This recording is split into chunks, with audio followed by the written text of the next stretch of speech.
take on the world. Standing tall, we gotta make it our own. No waiting around. Winners would never look down. No one can stop us, we got it. The future is right in our hands. Give it 100%. We gonna take on the world. Yeah, we gotta move. Speaking the truth. Yeah, paying our dues. We making the news. Yeah, we hitting the roof. No, we don't wanna lose. Climbing and shaking the walls. We gotta break all the rules.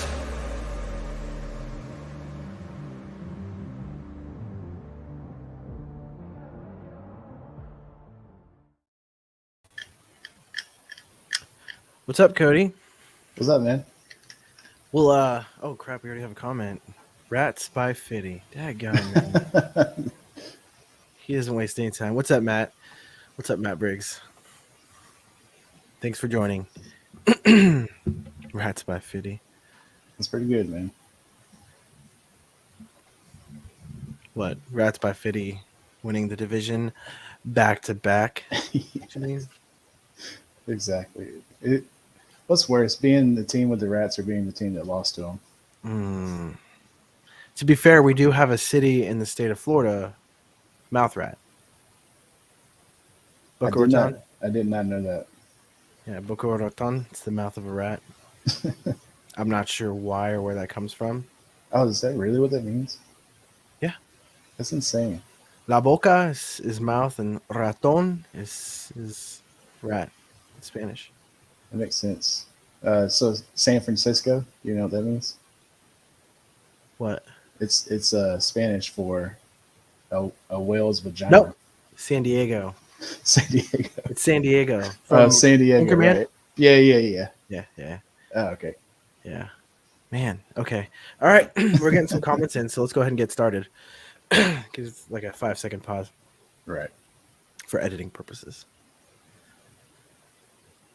What's going on, everybody? Welcome back to another edition of the Jacksonville Jaguars Fan Battle Podcast. I am your host, Matthew Grieve, and my co-host joining me is Cody. Cody, what's up? Cody Cold Gaming. The Cody Cold Gaming. CCG. Yeah. Jags by Fitty all day. Matt Briggs, for those that are listening and not watching the video, our first comment comes by way of Houston Texans Fan Battle host, Matt Briggs. His comment says, Rats by Fitty. That's all I got for that. And then our second comment, do you think he got paid too much? Who is he? Max Brady.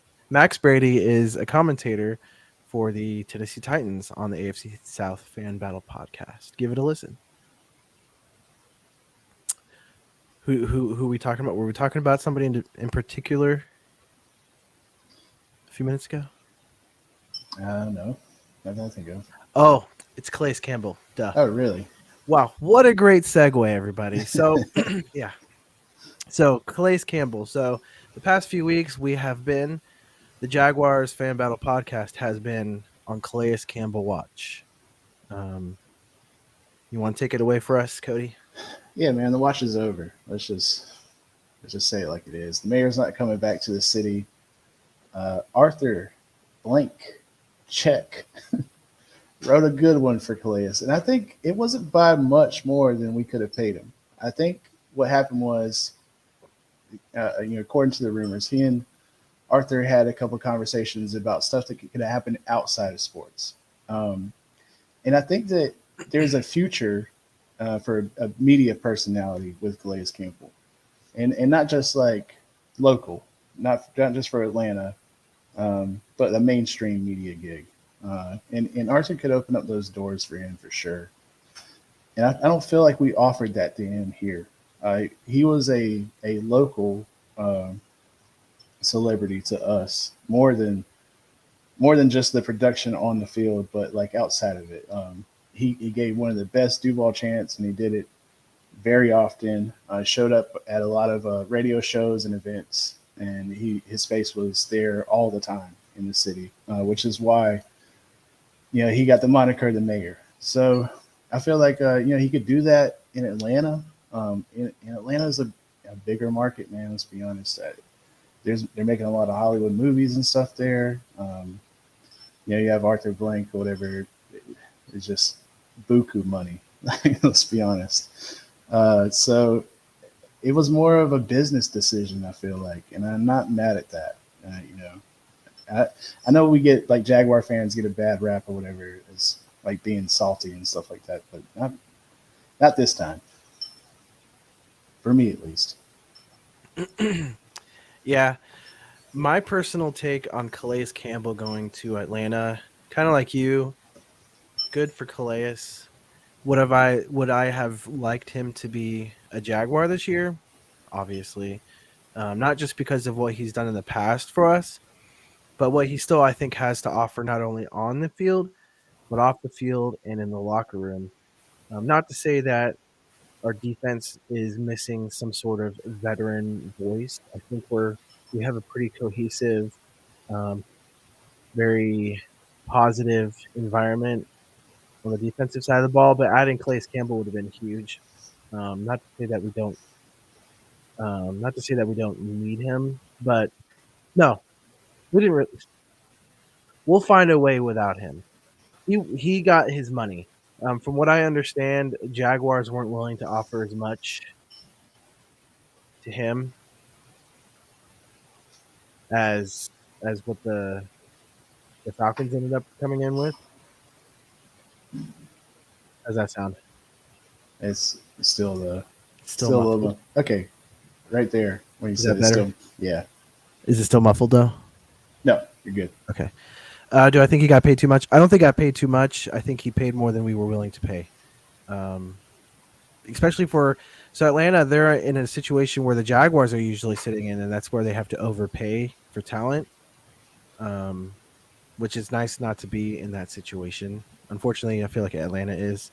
They're in the building phase. In fact, I don't even know what kind of phase they're in. It's kind of weird. Atlanta's kind of weird because they have talent, but then they don't have talent, and I feel like they're not completely all in on rebuilding their team. Which, even though it's something that they need to do, Brown Chubby Bear in the chat comes in saying, "And now the watch is over." Sounds very Game of Thrones esque. Well, I was actually going for that. That's pretty cool. You picked up on it. nice. Yeah, the watch is over. So, um, I don't think it's a big loss. What do you think? It shows the need for what we have, and we could feel that in the draft with a younger guy, and hopefully get similar production. Calais is on his way out, and this is his a 1 year deal with the Falcons. He would have made a 1 year deal here. Um, that doesn't fix our problems long term. The draft does. So it is what it is. Yeah. Okay. So, I don't really have any other comments for the Calais Campbell watch now that it's over. I hope he does well. That's all I got for him. Moving on next, in a bit of rare off-season news for the Jacksonville Jaguars in free agency, we have signed a backup offensive lineman by the name of Josh Wells. If that sounds familiar to you, Jaguar fans, or other AFC South fans, it's because it does sound familiar. He was with the Jaguars a few years back for several years, and um, it wasn't very memorable. It was memorable in the fact that he was on the team, but it wasn't memorable on his production. For the past few years, he's been "quote unquote" the number one backup on the offensive line for the Buccaneers. Um, do with that what you want. Being the number one backup, I don't know, but it adds depth to a team that I guess we do need some more depth on the offensive line. I'm not sure what he adds to our scheme, being that this is a completely different regime from when he was on the team previously. So we'll see just a body. Nika989 in the chat says just a body in reference to Josh Wells. Yeah. And I kind of think that's where we're at with our team, adding depth bodies. What about you? What do you think, Cody? He had an injury that if you I'm gonna warn y'all, it's hard to watch.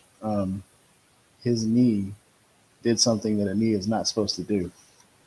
And to come back from that and still be a backup. I mean, if that happened to me, I would probably still be bedridden. but he got interviewed by some Jaguars personality that you could barely hear her. It was weird. I don't know. It's like right on the field, you would think that they had more. They should hire us anyway. She asked him who his favorite offensive lineman was, like of all time, and he said Tyler Shatley, and he said that was his buddy. So there's some chemistry there. That that could add value to the locker room. To say he's just a body or whatever, I would tend to agree. But I feel like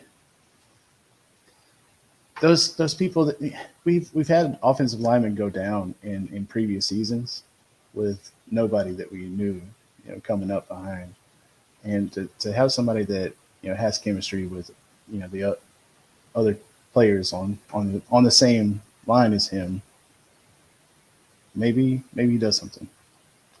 All he has to do really is just let Trevor throw the ball. I mean, it's a hard job. Yeah, I agree, but we don't have, like, we play in this division. I don't see somebody that, like, there's not a Myles Garrett. You know what I mean?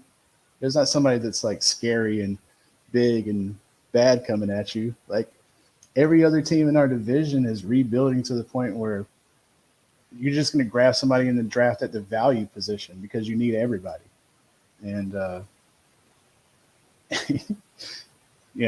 just a body makes a difference in those types of situations. Yeah. I think it's worth to note that he did finish last year on the IR. He suffered a torn left patellar tendon, week 16. So we'll see how that impacts his return this upcoming season. I don't think it'll affect the way that we draft. If we were going to go offensive tackle, I don't think this says we're no longer going offensive tackle. I don't think that it moves the needle either way. I did read somewhere, I think it was interesting, they said it adds depth, yes, and it provides a higher floor, not necessarily a higher ceiling for our offensive line, but a higher floor at a super weak spot for us. So I think in my opinion, I think as the offseason and the season wears on, we're going to really start feeling the pain of losing Juwan Taylor. Although I'm glad we didn't pay that stupid money that he got. Good for Taylor to get what he got. I mean, you can't hate the guy for it. But was he worth getting paid money to go play a position he doesn't even play? I don't know. That's a whole nother story. So I think that's that on that move. There were a couple other moves that you wanted to talk about. I'll let you take that. So we have Cam Fleming visited with the Jaguars, a 9-year vet. He's 30 years old. He's a 2-time Super Bowl champion with the Patriots. He was there for the I should have handed it to Marshawn Lynch Seahawks, and they would have won, and Cam would have been a 1-time Super Bowl champion. For the second Super Bowl, it was the Falcons blowing the lead.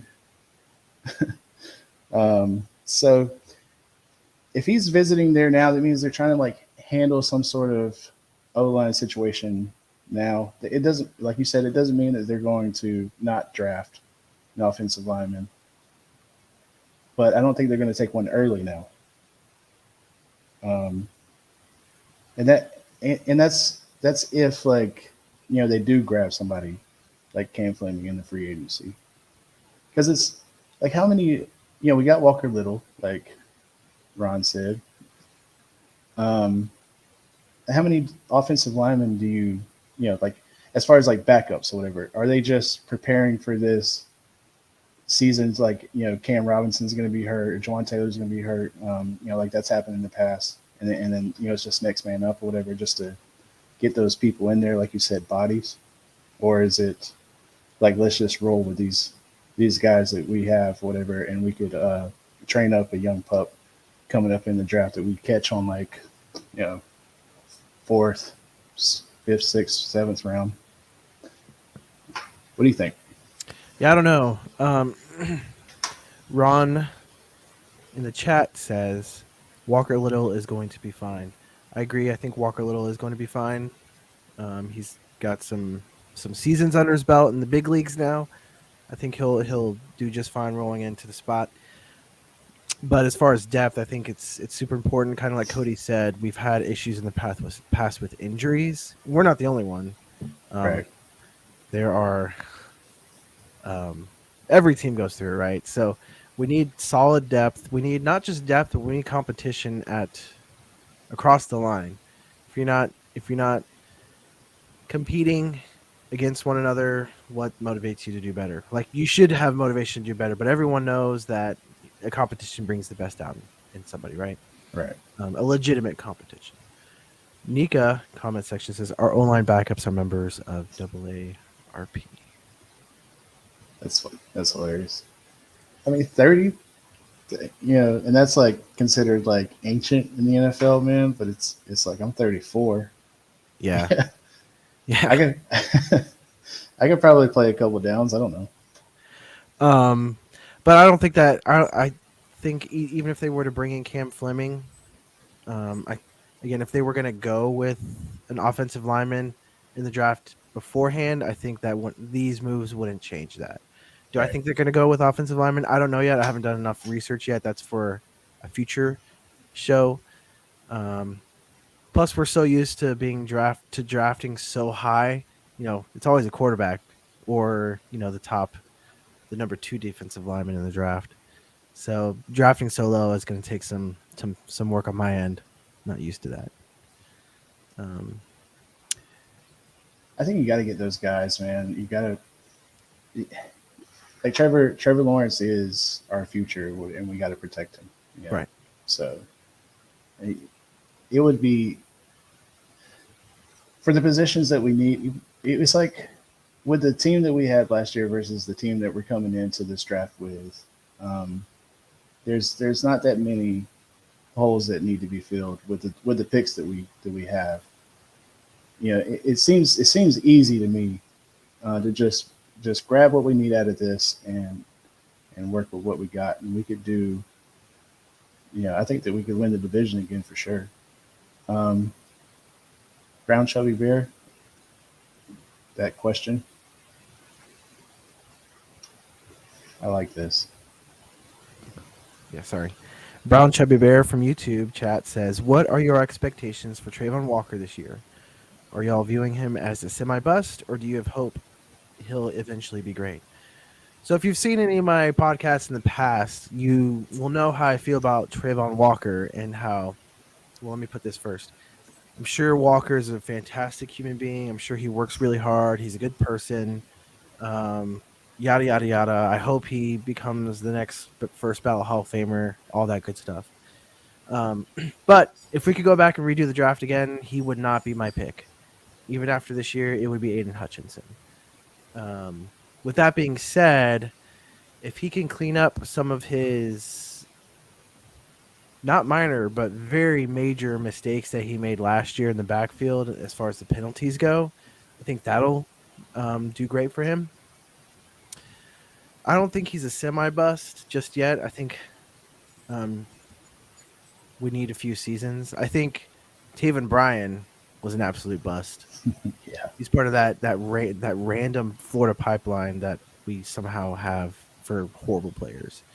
CJ Henderson, Dante Fowler, yeah. So I'm not going to say he's a semi-bust just yet, but being that he was drafted number 1 overall, which isn't his fault, he does have the target on his back, and if he doesn't, put up double-digit sacks the next few seasons, I would consider him a semi-bust. I know that he does affect other parts of the game across the line. He does a lot of things that don't show up on the stat sheet, but there were a lot of games last year where he didn't show up on the game at all. Like if you just watch the game, someone will say Walker, you'll be like, oh wait, yeah, Walker's on our team. I forgot. Same with Josh Allen. He does the same thing. They'll disappear for some time. So I hope he does better this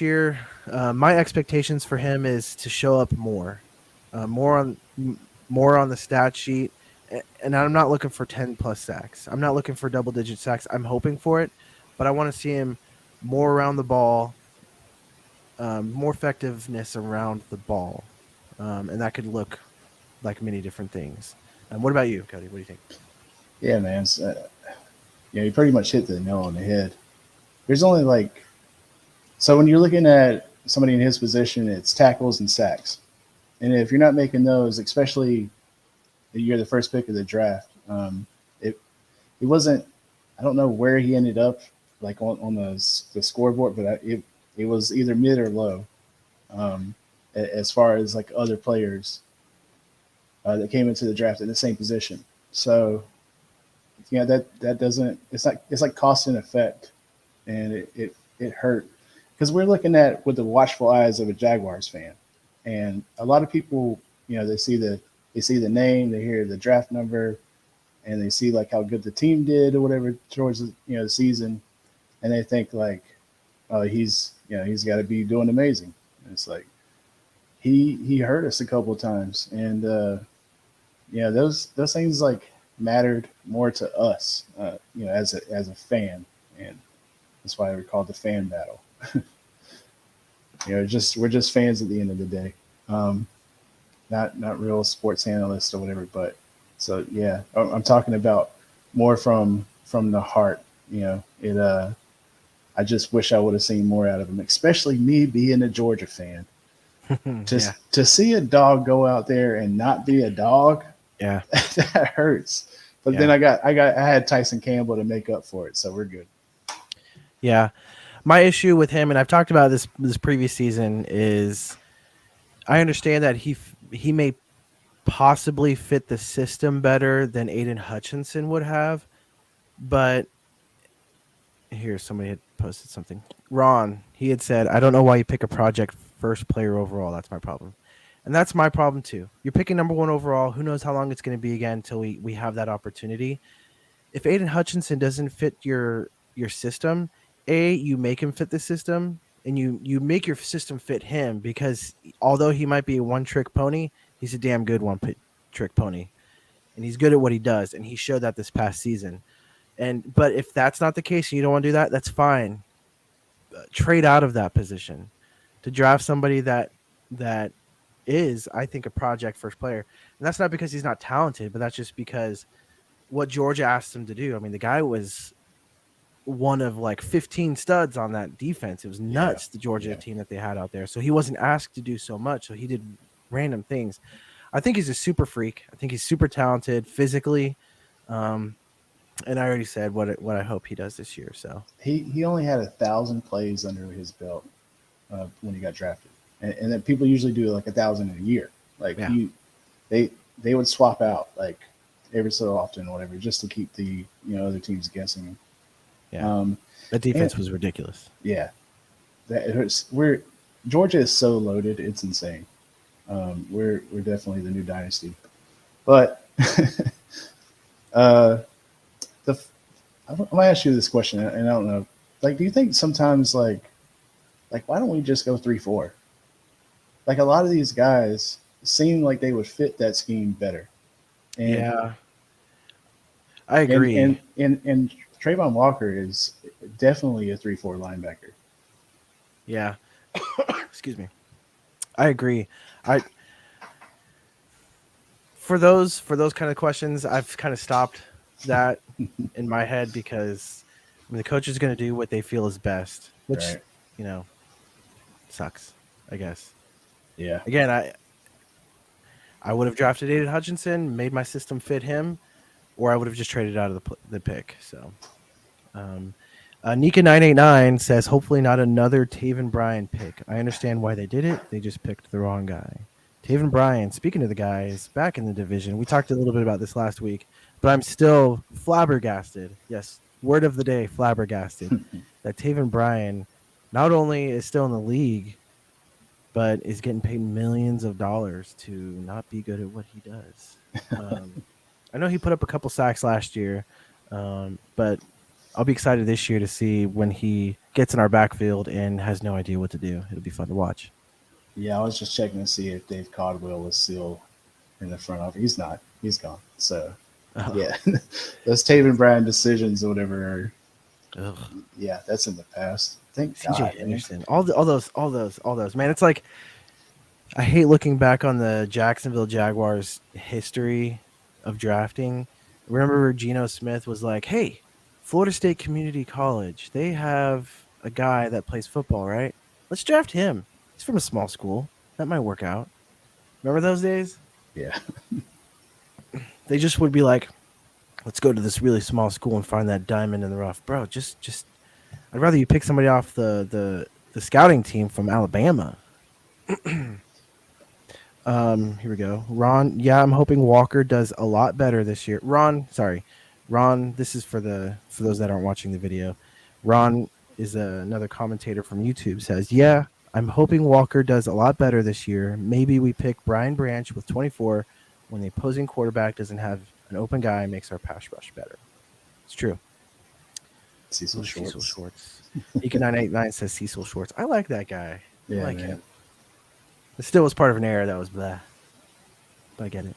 The nostalgia I have for that era is way better than the feelings that I had in the stands. Yeah, it's true. A lot of really good comments about the draft, potential draft picks. We are actually going to be saving our draft commentary for the upcoming weeks because I feel like that those are going to take up entire shows. And so stay tuned for that. Please show up for those shows in the next few weeks. We'll be covering the draft and all the goodies that surround it. Okay, so on to the next note that we have here. You had put an interesting stat up. Interesting stat. Oh, I don't have that pulled up. Can you just read it? Okay, so Cody in the pre-show had mentioned Trevor is the youngest quarterback to throw 4 or more touchdowns in the playoffs, surpassing who? Dan Marino. Dan the Man Marino. He's all right. Wasn't he all right? I think. Yeah, it's okay. The Jacksonville Jaguars actually posted that, and it's one of those stats that's like, it doesn't sound true, but here we are, and that's an amazing feeling after coming off of like so many years of disappointment with Blake Bortles and Gardner Minshew. So that kind of solidified it for me, like as far as like how I feel about Trevor Lawrence. I know we were talking a lot last year about like, is he all the hype? Like is he that guy and all that stuff? Yeah, he's him. He's him. Yeah, I got a question. This kind of takes us off track a little bit, but it's relevant. So, and we'll talk more about this in the upcoming draft, but draft shows. You had mentioned we need to get offensive linemen that are good to help keep Trevor Lawrence upright. Right. I feel like Trevor Lawrence is good enough on his feet and moving in and out of the pocket and commanding the pocket that we don't need an all-star offensive lineman or offensive line. Right. Like, if we were to trot out the offensive line that we have right now, I wouldn't be upset. Of course, that's if we utilize the picks that we have and the cap space for free agents in an effective manner in other parts of the field. Because I think his legs, and we've seen it, I mean, his legs extend plays, whether he runs down the field or just rolls out and throws an awesome pass for a completion to one of the Jones and Jones brothers. Marvin's I guess not we here. also were talking Yeah, about Marvin's that. smart. No, so but that's saying that if as long as we utilize those resources in a productive manner elsewhere. Right. Which is why I said like when Josh Wells was just a body, like he's got a buck for Trevor Lawrence. I mean, it's like, yeah, you talking about like a couple seconds? Yeah, that could happen. So speaking of Jones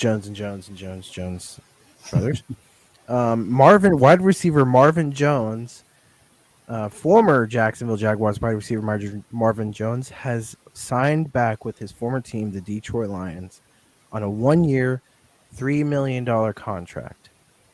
What do you think about that, Cody? Feels very DJ Shark-esque. Same team. Um, Marvin was my second least favorite Jones. Zay hurt my heart a little bit more. He dropped some passes that Marvin Jones caught some that were like in the same styling.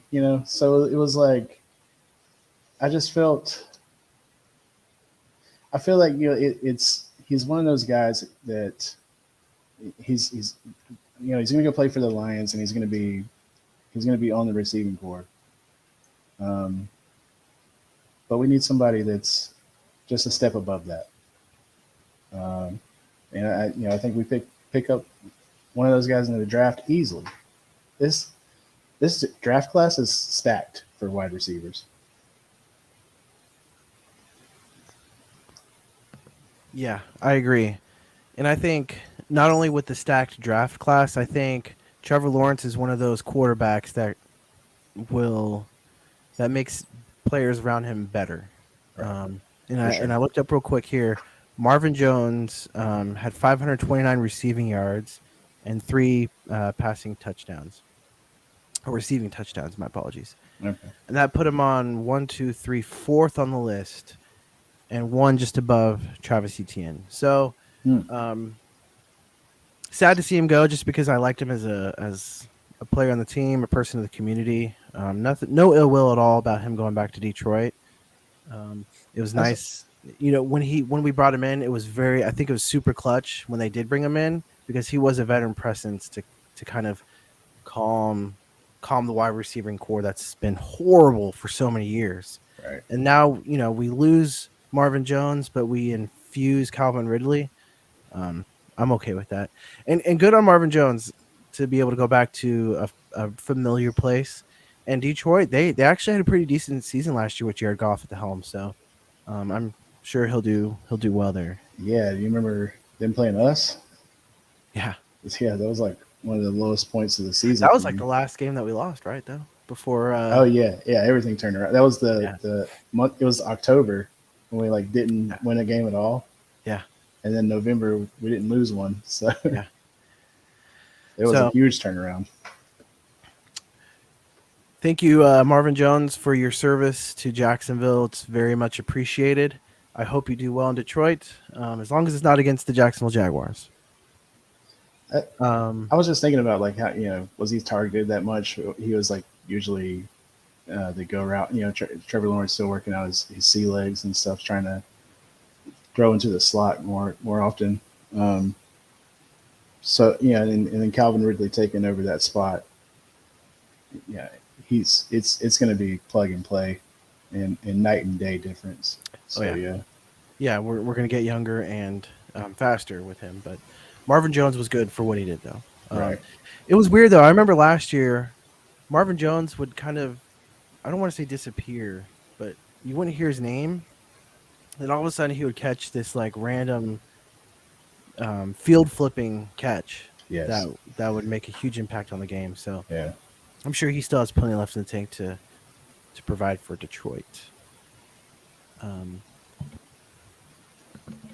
Staying on the wide receiver train, I found this interesting stat on Twitter. Warren Sharp on Twitter provided a list for the most expensive wide receiver rooms in 2023. Coming in at first were the Rams at $52 million, the Cards at $51 million, Broncos at $42 million, Raiders at $42 million, and the Jaguars coming in at number 5 with a $39 million wide receiver room for 2023. Now that's going to change, obviously, with the draft and whatever changes we might make. But that's interesting. I think on that list of the top 5, I think we probably have the better wide receiving core of the top 5. What do you think? The Rams have Cup, right? That guy's ridiculous. Cardinals with Hopkins. From what I understand, Hopkins is probably not going to be part of the Cardinals. Hopkins and AJ Green, who were both great years ago. Well, I think Hopkins probably still has something to offer, but The Broncos, Jerry Jeudy. Cortland Sutton. Yeah. And the Um, Raiders, oh, I guess they have Devontae Adams. and they got Keelan Cole. Okay. Yeah. I'll let you have that one. I swear, Yeah. man, one of the most spectacular catches I've ever seen in my life came from Keelan Cole. But they got Devontae Adams and Keelan Cole, whatever. And I was just thinking about like I got to watch a couple of those games, man, especially with Garoppolo throwing to them. If there's some of the most amazing catches I've ever seen coming from those two people.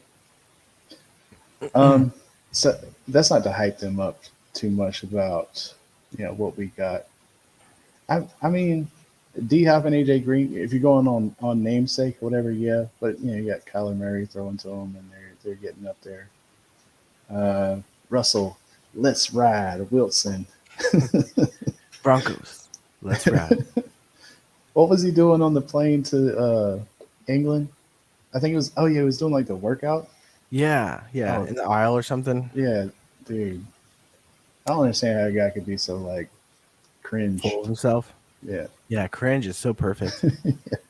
Yeah, out of those top 5 teams, I think the Jaguars are sitting pretty.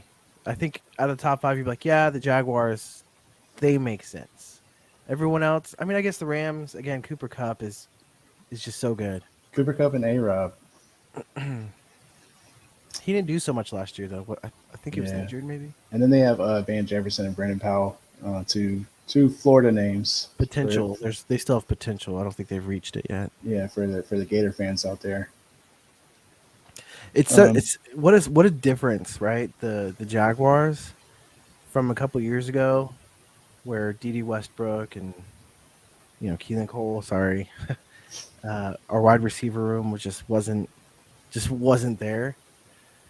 And now we have one of the top. I think one of the top 5, not just in contract, but I think in talent. One of the top 5 receiving corps in the National Football League.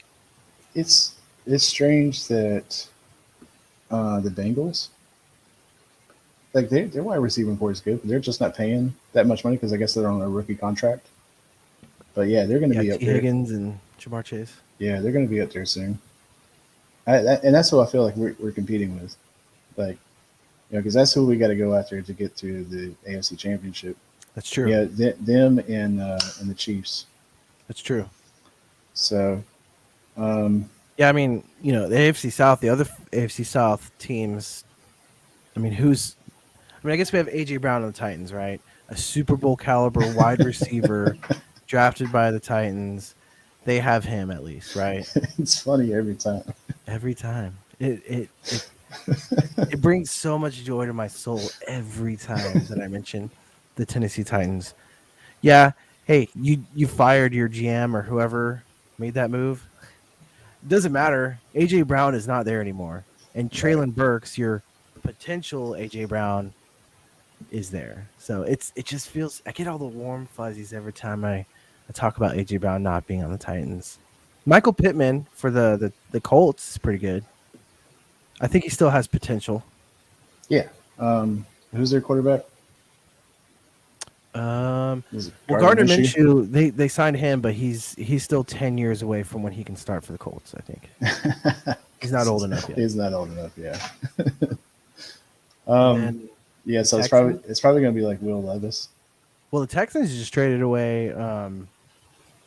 Who was that wide receiver that they traded away? Their best wide receiver. Brandon Cooks. Yeah, he's traded away. So yeah. So now I think they have. Was it the guy that they drafted last year? I think. Yeah, exactly. We have the number 1 wide receiving core in the AFC South. Battle me with that. Yeah.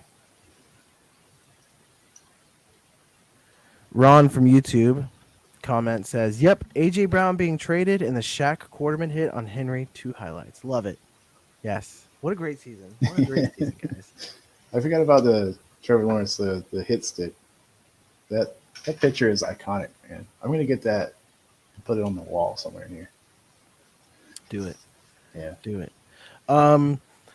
What? Anything else about the wide receivers you want to talk about? No, it's gonna be fun. I'm gonna start playing Madden. So yeah, it's gonna be fun. I like it. So, one last thing that we've written down here, I, for those that know, are like close to me and know me, I'm really big into sports memorabilia collecting. You know, cards, helmets. Like this right here is a signed jersey or signed helmet by Trevor Lawrence. I got a Blake Bortles signed jersey hanging above me. I'm really big into sports memorabilia. Um, and one of the bigger companies in the game currently, as far as sports memorabilia and sales right now, one of their employees flew out to Vegas over the weekend and placed a bet that a $55,000 bet that the Jaguars will win the AFC South this upcoming season. If that happens, his $55,000 bet will win him $36,000. And people will say, "Well, that's a lot of money to not win very much." I don't know what kind of investment you have where you can put $55,000 down and 9 months later make 36,000 profit. But if you know, please show me. So I don't know, how confident are you, as confident, Cody, as this guy was? Let's see. If I had the money, yeah, 100%. Yeah. And like, it's not just because talent on the field; it's talent on the sidelines. It's how our organization is set right now. Like, watching, it's like the only ivory tower in a burning world. it's like we're watching the Colts nation, the Texas nation, the forgot what, oh, the Tennessee nation. Watch them just burn in flames or whatever, and we're sitting pretty for once. Man, it feels so good. It's because it was the opposite for so long. You know, they were watching, oh, look at that dumpster fire in Jacksonville. And it's like, yeah, we know, shut up. We'll fight you in the stands. Yeah. And that's about all we had. Yeah. But now we're winning on the field too. so yeah, man, I'm confident, not cocky, but I would do that for sure. So thinking about it, Would you? so thinking about it, right? Like, you got to think about it. So what would be the worst case scenario? Trevor Lawrence goes down. CJ Beathard stands up. I still think we would still be the favorite to win the division as currently situated for the South, AFC South. Now, you know, if CJ Stroud or Bryce Young or whomever the Texans pick, or Can you knock on wood for me? say again? It's like, can you knock on wood for me? Oh, right. Say they one of those quarterbacks, somehow they pick him and he lights the world on fire. I mean, it would have to be perfect scenario for us not to win the division. I think, even with Trevor Lawrence going down, I think we have so much talent across the board on both sides of the ball. I think with Trevor Lawrence, though, going down, I think our offensive line might look a little bit more suspect. But that's about it. I know our pass rush has needs some assistance, but I think even if Trevor Lawrence were to go down, I think we'd still be the favorites to win the AFC South. So if I had $55,000 just burning a hole in my pocket, would I be willing to do it? Heck yeah, man, I would. But I don't even think I have $55 to bet on him. So You could bring in like Cam Newton on a 1 year, like mid season or whatever. I would do it. I don't know, man. Scam Newton. Yeah, whatever. Is Mark Brunell available? Is it still my money being bet? Oh, right. Yeah. So Mark Brunell, is he available? That's funny. yeah, that guy, he's not even that big of a Jaguars fan. So he's more of a Trevor Lawrence fan. I don't want to. He's a fair weather fan. I know this. I don't know this guy personally, but I follow his company, and I know that they're more fair weather fans. If Trevor Lawrence flames out, he's just going to move on to the next big thing. So let's see. We have another comment from Ron. All the Jags got to do is jag, and we don't win. We only won the division by a scoop and score in the last play. I mean, we won by a lot more than that. It's not just one play; it's a whole season. Yeah. But I get what you're saying, Ron. I get what you're putting down. I pick up. It does appear to be luck was on our side, at those moments. But that's not luck. That was his job. He did his job. Yeah. Yeah. Well, and if you look at last season, how many games that we lost were That just was- a couple plays away from us winning? Right. That was us, and that was also the Baltimore Ravens. That's why I called the win against the Baltimore Ravens. which is why the Walker penalties like hurt seeing. Is because like if he doesn't get those penalties, we potentially win games that we should have won. Right. Exactly. Yeah. Exactly. So If Zay catches a couple more passes or whatever, then there's one less L in the column. So yeah, that's how it felt from a fan's perspective. yeah. Well, we're at a 45-minute mark on a boring week. Once again, we've talked our brains off. Any last words from Cody Cold Gaming? So I'm thinking about doing like the AFC South rebuild on Madden and we go live on Twitch. So yes, just follow me and make sure you see those when we come out. Nice. So everyone who has Twitch, go to Twitch right now and go to Cody Cold Gaming. And if you have Amazon Prime, well, I don't know, can people subscribe to you yet? Yeah. Oh, they can. Okay. Mhm. Well, use that Prime. If you have Prime, you have a free subscription to your favorite streamer on Twitch, and that could be Cody Cold Gaming. It's free to you, and it helps out his venture. So, All right, you know more about this than me. say again. So you know more about this than me. Yeah, I've dabbled in Twitch a little bit. I'm gonna be honest, guys. Like on my last live stream, my mic wasn't on the entire time. Oh no! It was super embarrassing. I watched it back and I'm like see myself like, and Oh no! nothing's coming out. Yeah, Dang! I'm getting there. Man. I'm not there yet, man, but we're getting there. Practice makes better. Yes. So, the only thing that I have is everybody, please go down below. You see that ticker across the screen? It says fanbattlesports.com. Please go visit the Fan Battle Network. All the shows are on there, including ours. The Houston Texans. Every team in the AFC South has a show on there. We would love it if you just went by, checked it out, listen to some shows, leave some comments. And please follow us on all of our social medias. We are still in the middle of rebranding, and we're almost there, and we're super excited to get it rolled out. Be on the lookout for that here in the next few weeks. We're going to be doing a lot of big things, including giveaways, and hopefully celebrating another AFC South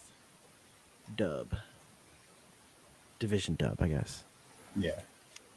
But other than that, be sure to tune in next week for same time, same place with the same fools. And appreciate you guys joining us tonight, and have a great week. Take it easy.